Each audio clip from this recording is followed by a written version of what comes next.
Everyone turned away from the starving creature, except one human asterisk. The discovery the bustling streets of New Geneva's alien district were filled with the usual chaos of interspecies commerce. Humans, Centauri traders, and Vokian merchants moved through the crowded marketplace, each focused on their own business. The morning air carried the scent of exotic spices and the hum of universal translators working overtime. Detective Jamie Torres walked her usual patrol route through the district, her keen eyes scanning the crowd for any signs of trouble. At 32, she had seen enough of the galaxy's dark side to know that not all aliens came to Earth with peaceful intentions. But she had also learned that fear and hatred solved nothing. As she turned into a narrow alley between two towering apartment blocks, something caught her attention. Behind a pile of discarded shipping containers, she noticed movement. At first, she thought it might be another homeless human seeking shelter, but as she approached, she realized this was something entirely different, huddled against the cold metal wall was a creature unlike anything she had ever seen. Its skin was a pale blue-green, covered in what looked like natural armor plating. 6 thin arms emerged from its torso, and its large, multifaceted eyes reflected the dim light of the alley. The creature was clearly starving, its body trembling. With weakness around the creature lay scattered pieces of garbage, food wrappers torn open and licked clean. Its breathing was shallow and labored, and Jamie could see that it was barely conscious. The smell of decay and desperation filled the narrow space. Jamie's training kicked in immediately. She activated her CUM unit and requested a medical scan from her partner, but the response came back negative. No medical teams were available for non-human emergencies in this sector. The creature wasn't registered in any Earth database, which meant it was here illegally. She watched as several other humans passed by the alley entrance. Each one glanced in, saw the alien creature, and quickly looked away. Some even crossed to the other side of the street, their faces twisted with disgust or fear. A group of teenagers threw empty bottles in the creature's direction, laughing as they walked away. Jamie felt something stir in her chest, a familiar anger at the cruelty of others. She had grown up in foster care, moving from home to home often, treated as unwanted cargo. She knew what it felt like to be abandoned, to be seen as a burden rather than a being deserving of basic kindness. The creature's eyes met hers, and she saw something there that made her breath catch. Intelligence, pain, and underneath it all, a desperate hope that maybe, just maybe, someone would care enough to help. She knelt down slowly, keeping her movements gentle and non-threatening. The creature flinched but didn't try to move away. Jamie reached into her emergency kit and pulled out a nutrition bar, one of the high-energy supplements designed for long patrols. "Hey there," she said softly, her voice carrying the universal tone of compassion that transcended species barriers. "You look like you could use some help." The creature's eyes fixed on the nutrition bar, and Jamie could see its internal struggle between hunger and wariness. Slowly, she placed the bar on the ground between them and backed away a few steps. After several tense moments, the creature reached out with one of its 6 arms and grabbed the bar. It devoured the food in seconds, its body shaking with the effort of eating.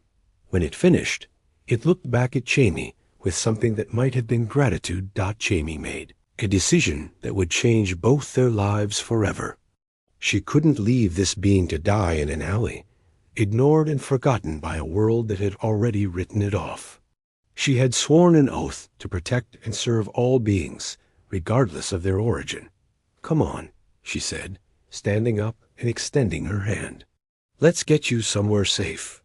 The refuge Jamie's apartment was modest but clean, a 1-bedroom unit in the officer housing complex near the precinct. She had never imagined she would be bringing an unregistered alien into her home, but as she watched the creature struggle to walk up the stairs, she knew she had made the right choice. The creature whom she had started thinking of as Kef, based on the soft sounds it made, was clearly exhausted. Its 6 arms trembled with the effort of supporting its weight, and its breathing remained shallow and irregular. Jamie helped it into her living room, where it collapsed onto the couch with a sound that was part relief, part pain. "I'm going to get you some water," Jamie said, though she wasn't sure if the creature understood her words. Its translator device, if it had ever had one, was nowhere to be seen. She returned with a large bowl of clean water and watched as Kef drank deeply. The creature's method of drinking was fascinating. It used 2 of its arms to cup the water, while the others supported its body. When it finished, it looked at Jamie with those large, multifaceted eyes and made a series of soft clicking sounds. Jamie had always been good with languages, a skill that had served her well in the diverse alien district. She listened carefully to the patterns in Kef's sounds and began to pick up what might be words or phrases. The creature seemed to be trying to communicate gratitude, pointing to itself and then to Jamie with gestures that suggested acknowledgement. The next several hours, Jamie learned more about her unexpected guest. Kef was clearly intelligent, able to understand basic concepts and respond to simple questions with gestures. The creature showed her its wounds, several deep cuts on its arms and what looked like burn marks on its back. Someone had hurt Kef deliberately. Jamie cleaned and bandaged the wounds as best she could, using her first aid training to help, despite the obvious differences in their anatomies. Kef remained still throughout the process, occasionally making soft sounds that seemed to indicate pain, but never trying to pull away. As the day wore on, Jamie began to piece together Kef's story. The creature had somehow ended up on Earth without proper documentation, likely brought here by smugglers or traffickers. When it had outlived its usefulness, it had been abandoned to fend for itself in a world that saw it as an unwelcome intruder. Knock on Jamie's door came just as she was preparing dinner. She opened it to find her partner, Detective Marcus Wade, standing in the hallway with a concerned expression. "Torres, we need to talk," he said, his eyes scanning her apartment. "There are reports of an unregistered alien in this area. Immigration enforcement is conducting sweeps." Jamie's heart sank. She had hoped to have more time to figure out a solution, but the bureaucratic machine was already in motion. "Marcus, is it here?" he asked, stepping into the apartment. His gaze fell on Kef, who had tried to hide behind the couch, but was clearly visible. Marcus was a good cop and a decent man, but he was also a stickler for regulations. Jamie watched his face as he took in the scene, the medical supplies, the food bowls, the obvious care she had given to the creature. "Jamie, what have you done?" he asked quietly. "This thing is illegal. It needs to be processed and deported immediately." "This thing has a name," Jamie replied, her voice firm, "and it's been tortured and abandoned. I'm not going to let it be thrown back into the system to suffer more." Marcus shook his head. "You're going to lose your job over this. Maybe face criminal charges. Is it worth it?"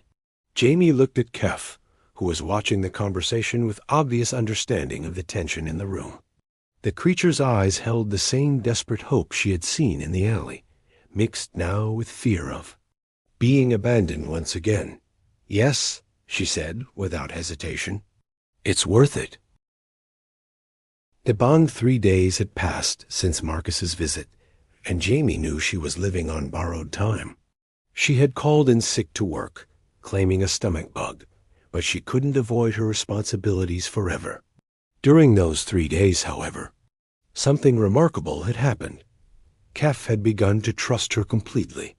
The creature followed her around the apartment, always staying close, but never getting in the way. It had learned to recognize her schedule, greeting her with soft clicking sounds when she woke up and settling down quietly when she needed to rest. More importantly, Kef had begun to communicate. Through a combination of gestures, sounds, and simple drawings, the creature had started to tell Jamie its story. Kef came from a world called Nethys, where its people lived in harmony with their environment. The planet had been attacked by raiders, and many of its inhabitants had been captured and sold into slavery. Kef had escaped during transport, but had been injured in the process. It had stowed away on a cargo ship bound for Earth, hoping to find sanctuary. Instead, it had found itself in a world where its very existence was considered a crime. Jamie learned that Kef was remarkably intelligent, with a natural gift for understanding complex systems. The creature had been studying her apartment's technology and had even managed to figure out how to use her tablet computer to access translation software. Kef grateful appeared on the screen in broken English. Jamie kind, Kef not forget. The message brought tears to Jamie's eyes. She had never considered herself particularly special, just someone trying to do the right thing. But to Kef, she was everything. Protector, friend, and the only barrier between survival and destruction. Their growing bond was tested when Jamie received an emergency call from the precinct. A major incident in the alien district required all available officers, and her absence had been noted. She had to report for duty or face immediate suspension. "I have to go to work," she told Kef, showing the creature her uniform. "But I'll be back, I promise." Kef's eyes widened with what looked like panic. The creature had never been alone in the apartment, and the fear of abandonment was clearly overwhelming. It made a series of urgent clicking sounds and grabbed Jamie's arm with one of its hands. "No leave," appeared on the tablet. Kef scared. Jamie's heart broke. She sat down next to Kef and took one of its hands in hers. The creature's skin was warm and surprisingly soft beneath the armor plating. "I'm not abandoning you," she said firmly. "I will come back. I promise." She spent the next hour teaching Kef how to use the apartment security system, showing it how to lock the doors and windows. She left her personal communicator with the creature, along with instructions on how to contact her in an emergency.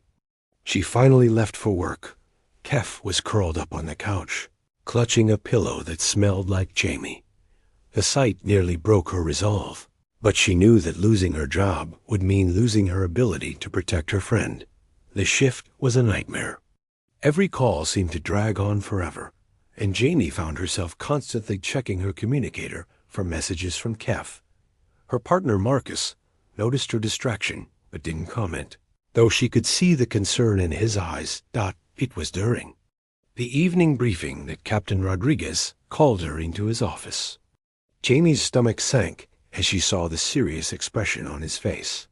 "Torres, we have a problem," he said, closing the door behind her. "Immigration enforcement has been asking questions about you. They seem to think you might be harboring an unregistered alien." Jamie kept her expression neutral, but her heart was racing. "Sir, I'm not sure what you mean." "Cut the crap, Torres," Rodriguez said, but his tone wasn't angry. "I've known you for 5 years. You're one of the best cops I've ever worked with, and you've never been anything but honest with me. So I'm going to ask you directly. Are you hiding an alien in your apartment?" Jamie looked into the eyes of the man who had been her mentor and friend. She could lie, but she knew he would see through it. And more importantly, she didn't want to lie. She was proud of what she had done. "Yes, sir," she said quietly. "I am." The test captain Rodriguez stared at Jamie for a long moment before leaning back in his chair. "Damn it, Torres. Do you have any idea what you've done?" "I saved a life," Jamie replied, her voice steady despite the fear churning in her stomach. "I did what any decent person would do." "Any decent person would have followed protocol," Rodriguez shot back. "They would have called it in and let the proper authorities handle it." He rubbed his temples. "Immigration is breathing down my neck. They want to search your apartment, and they want to question you about aiding an illegal alien." Jamie felt the walls closing in around her. "Captain, This being was tortured and abandoned. It's intelligent, peaceful. It's not a threat to anyone. That's not the point. Rodriguez stood up, pacing behind his desk. The law is the law, Torres. You can't just decide which rules apply to you. Sometimes the law is wrong, Jamie said quietly. Sometimes doing the right thing means breaking the wrong. Rules. Rodriguez stopped pacing and looked at her with something that might have been admiration mixed with frustration. You sound like your father. Jamie's breath caught. Her father had been a cop too, killed in the line of duty when she was 12. Rodriguez had been his partner and had looked out for her ever since. What would he have done? She asked. Probably the same damn thing, Rodriguez admitted with a sigh. Which is why you're going to get yourself killed or thrown in prison. He sat back down. Look, Jamie, I can't protect you from this, but I can give you a choice. What kind of choice? Immigration wants to raid your apartment tomorrow morning. I can arrange for you to be there when they do it, or I can make sure you're conveniently called away on an emergency. Either way, they're going to find your friend. Jamie felt her world crumbling. After everything she had done, everything she had risked, it was going to end with Kef being dragged away to face deportation or worse. There has to be another way. There is, Rodriguez said slowly, but you're not going to like it. Tell. There's a group not official, you understand, that helps beings like your friend. They operate in the shadows, moving refugees to safe worlds where they can start over. But if you go that route, you'll be burning bridges. Your career, your life here, everything you've built. Jamie thought of Kef waiting for her in the apartment, trusting her to keep her promise. She thought of all the other beings like Kef, who had been ignored, abandoned, forgotten by a system that valued paperwork over compassion. How do I contact them? She asked. Rodriguez pulled out a small data chip and slid it across the desk. This never came from me. You have 12 hours before the raid. After that, I can't help you anymore. Jamie pocketed the chip. Thank you, Captain. Don't thank me yet, Rodriguez warned. Once you cross this line, there's no going back. Are you sure this is what you want? Jamie thought of Kef's eyes, of the trust and hope she had seen there. She thought of her father, who had always taught her that protecting others was worth any sacrifice. Yes, sir. I'm sure. She left the precinct that night, knowing it might be the last time she walked through those doors as a police officer. The data chip contained contact information for a network of smugglers and activists who helped aliens escape Earth's increasingly hostile immigration system.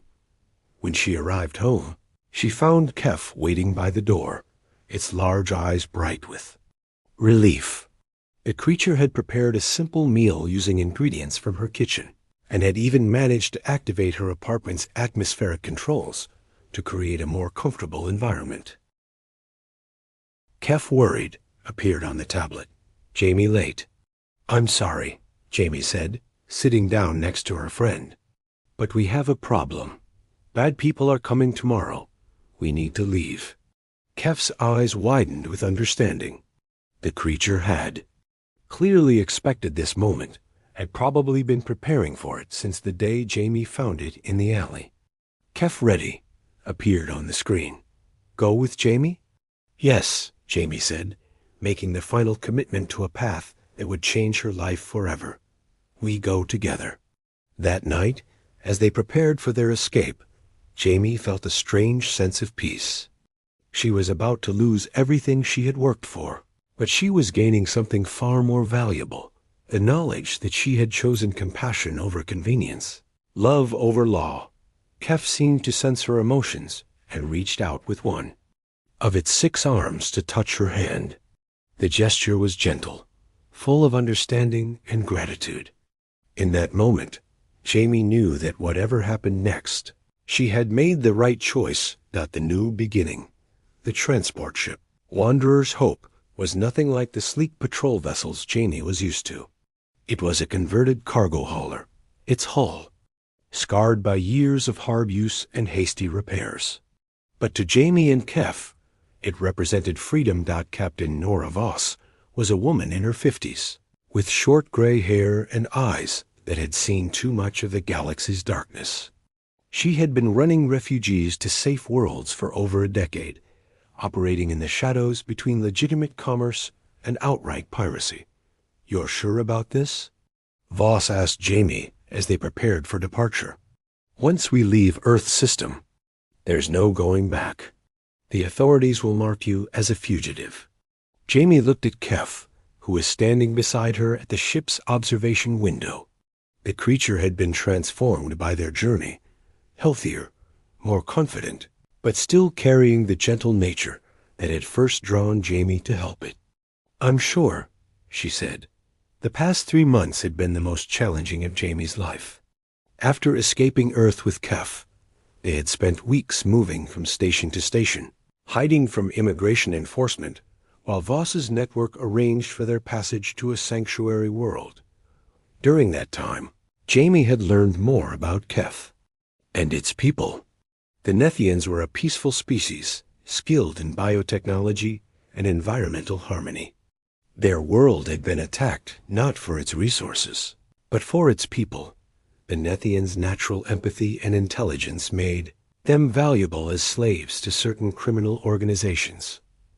Kef had also shared its dreams with Jamie. It wanted to return to space, to find other survivors of its people and help them rebuild their civilization. More importantly, it wanted to create a place where beings like itself could find refuge from the cruelties of the galaxy.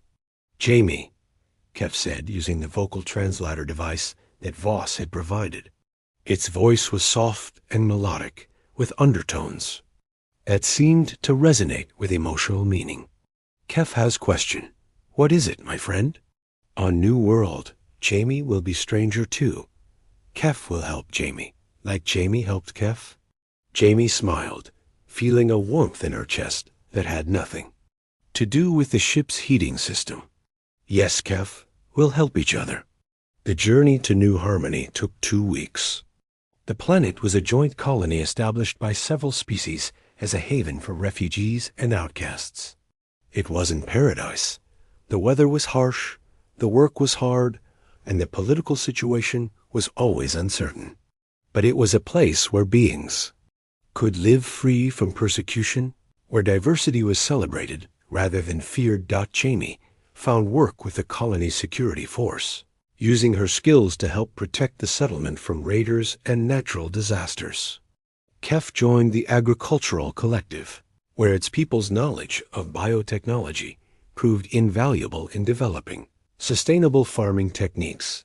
Their friendship deepened as they built new lives together. Jamie learned Kef's native language, while Kef became fluent in human customs and culture. They shared meals, told stories of their respective worlds, and supported each other through the challenges of adapting to a new home. One evening, as they sat watching the twin moons rise over New Harmony's purple mountains, Kef turned to Jamie with a serious expression. "Jamie, Kef has been thinking. On Earth, many beings suffer like Kef suffered. Maybe we can help them too?" Jamie had been thinking the same thing. Her experience with Kef had shown her that the galaxy was full of beings who needed help, who were ignored or abandoned by systems that valued order over compassion. "What do you have in mind?" "Kef wants to build sanctuary, place where lost beings can find home, like Kef found home with Jamie, but need help. Need human who understands both kindness and strength."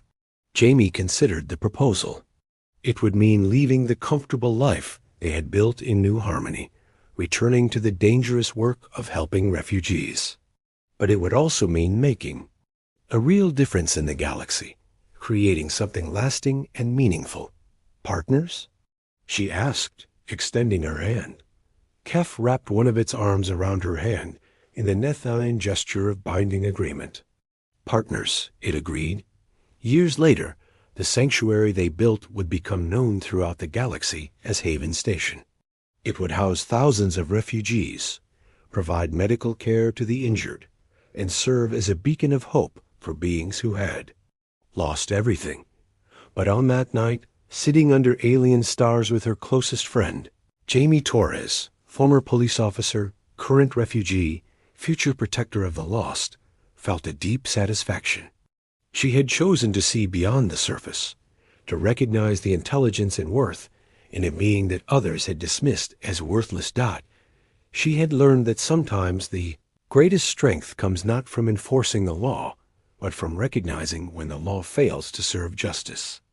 And most importantly, she had discovered that the bonds between beings, regardless of species, could overcome any obstacle. As Kef settled down to sleep, it made the soft clicking sounds that Jamie had learned meant contentment and safety. In that sound, she heard the echo of her own peace, the knowledge that she had found her true purpose in the vast and often cruel galaxy. Tomorrow would bring new challenges, new beings to help, new boundaries to cross in the name of compassion.